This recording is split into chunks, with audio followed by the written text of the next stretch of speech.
Messi কাণ্ডে অবশেষে হাজিরা দিলেন অরূপ বিশ্বাস। 3 বার হাজিরা এড়ানোর পর অবশেষে হাজিরা দিলেন তিনি। বৃহস্পতিবার বিধাননগর দক্ষিণ থানায় হাজিরা অরূপের। প্রায় 3 ঘন্টা জিজ্ঞাসাবাদ করা হয় অরূপকে। অন্যদিকে এই বিষয়ে বিশেষ কিছু বলতে চাননি তিনি।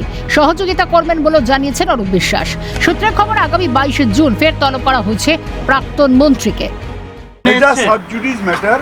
আমি এই বিষয়ে কোনো কথাই বলবো না, যা বলার কোর্টে বলবো। আমি শুধু একটাই কথা বলবো, আলটিমেটলি সত্যের জয় হবে।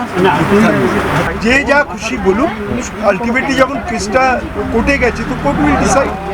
সবাই সবার মেসির হ্যাট্রিক প্রসঙ্গে অরূপ বিশ্বাসকে ব্যঙ্গ করে শতদ্র দত্ত বলেন, এবার বেরিয়ে আসুন। পাশাপাশি তিনি আরো বলেন, আইনের ঊর্ধ্বে কেউ নয়। অরূপ বিশ্বাসের পুরোদমে জেরার আর্জি শতদ্র বলেন, রক্ষা কবচকে চ্যালেঞ্জ করে হাইকোর্টে গেছি, প্রয়োজনে সুপ্রিম কোর্টে যাব।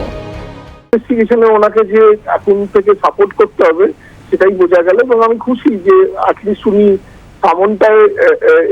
সামনটাকে অ্যাপিয়ার করে এবং থানায় গেছেন। এরপরে যেরকম ভাবে ইনভেস্টিগেশন হচ্ছে হোক, এবং ওনার ফুল ফ্লেজেড যেন জেরা হয়, এবং আমি যা যা অ্যালিগেশন দিয়েছি যে এভিডেন্স সমেত, ওনাকে তার উত্তর দিতে হবে, এবং সেটা এবার চলুক, আমার কোনো অসুবিধা নেই। আর ওনার আইনি পরামর্শ, তারা কিছু আইনি পরামর্শ দিচ্ছিলেন মনে হয়। আমি রক্ষা কবচকে চ্যালেঞ্জ করে কোর্টে গেছি, দেখা যাক, যদি হাইকোর্ট না হয় আমি সুপ্রিম কোর্টে যাব। 2025 সালের 13 ডিসেম্বর কলকাতা যুব ভারতী স্টেডিয়ামে মেসির ইভেন্টে চরম বিশৃঙ্খলা সৃষ্টি হয়। মেসিকে দেখতে না পেয়ে গ্যালারি থেকে বোতলও ছুটতে থাকেন দর্শকেরা। ভাঙচুর চালানো হয়, তড়িঘড়ি মাঠ ছাড়েন ফুটবল তারকা। ঘটনায় গ্রেফতার করা হয় মেসি ইভেন্টের উদ্যোক্তা শতদ্র দত্তকে।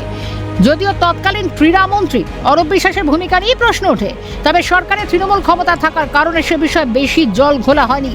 26-এ পালা বদলে পরে মেসি কাণ্ডের ফাইল খুলেছে বিজেপি সরকার। অরূপের নামে বিধাননগর দক্ষিণ থানায় অভিযোগ দায়ের করেন আয়োজক শতদ্র দত্ত। এরপরে অরূপ বিশ্বাসকে একের পর এক নোটিশ দিতে থাকে পুলিশ, তবে তিনি অজুহাত দেখিয়ে হাজিরা এড়াতে থাকেন। পাশাপাশি অরূপের বিরুদ্ধে মেসির নিজস্ব দলের তরফেও বিধাননগর পুলিশ কমিশনারকে মেইল মারফত অভিযোগ জানানো হয়। মাঠে সেদিন পর্যাপ্ত সিকিউরিটি ব্যবস্থা ছিল না বলেও জানানো হয়েছে অভিযোগে। ঠিক তার পরদিনই হাজিরা অরূপের। তবে কি চাপে পড়ে হাজিরা দিলেন অরূপ? কেন তিনি 3 বার হাজিরা এড়িয়ে গেলেন? ক্যামেরায় সুপ্রিয় মল্লিকের সঙ্গে দীপঞ্জনা শাহ ও শুভদীপ মান্না রিপোর্ট, ক্যালকাটা নিউজ।